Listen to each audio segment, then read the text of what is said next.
Just over a week after the second round of talks between the UK and the EU on the UK's exit from the European Union, Cicero Group has redrawn its Brex-o-meter.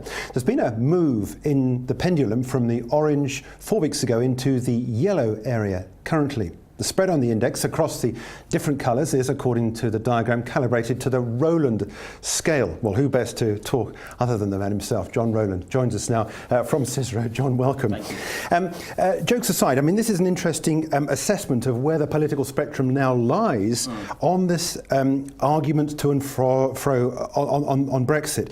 We've got until March 2019, I know, to hammer out a deal with the EU as to what that finally looks like.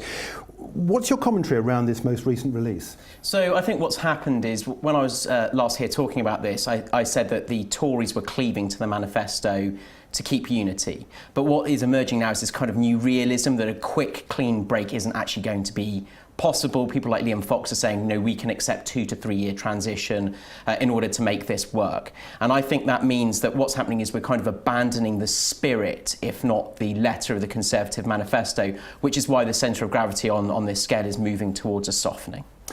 It's interesting, I think, if you look at the detail of the numbers, despite the fact we got this this blue pendulum moving further westwards up into the yellow, if you look at the numbers where you break it all down, there is in fact a hardening, if you like, around the hardest possible Brexit, as well as a shift into the middle.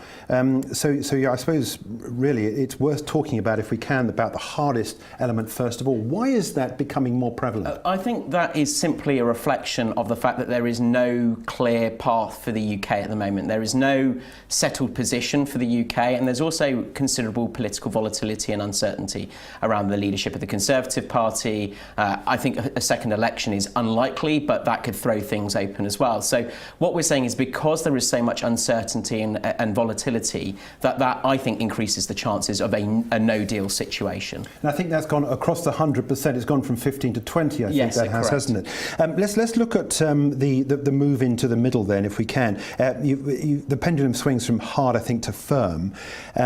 This seems to take us, as you say, towards perhaps maybe the manifestos that we saw when we were looking at this as the big debate.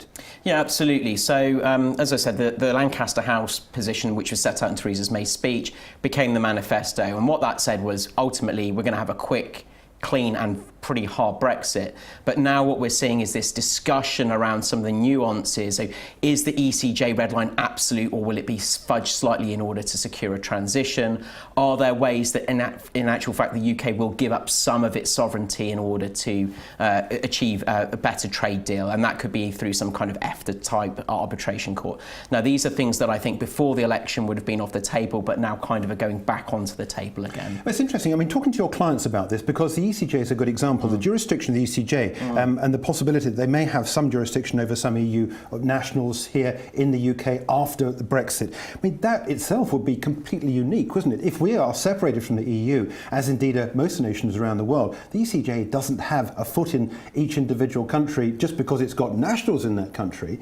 So that would be a break from what at the moment is seen around the world. It would be, and I think politically unacceptable to the UK as well. I mean, even people like Philip Hammond, who are towards the soft Brexit end, accept that the ECJ cannot have a continuing jurisdiction, but it certainly can, I think, within a limited transitional period. But even that, I think, before the election, if you look at the Tory manifesto, wouldn't really have been acceptable. So I think they were thinking, at Brexit day zero, the ECJ would have been out of UK affairs. I don't think it'll be as simple or as quick as that. Yeah. You mentioned the Tories. How about Labour on this? Because there's an interesting sort of backdrop developing, I think, there. Yeah, I think it's interesting. Keir Starmer, who's the Brexit spokesman for the Labour Party, is well known as a strong Remainer, and he's kind of been the public face of Labour on Brexit. And so there's a kind of idea that Labour is actually a pro-Brexit, as a pro-Remain party, and a lot of its backbenchers certainly are.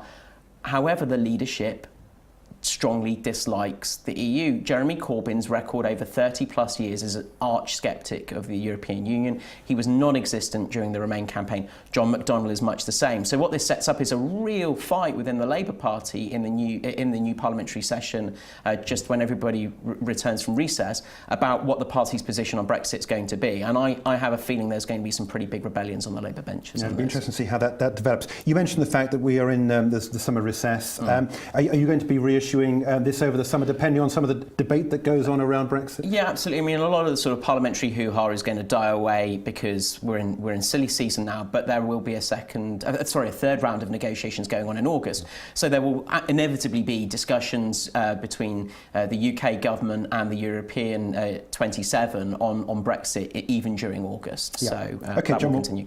Look, John, we've got to leave it there, but thanks indeed for joining us. John Rowland there from Cicero Group, and as John was saying, he will reissue that over the summer, depending on some of the debate that flows around Brexit, and you can catch up with that on LinkedIn.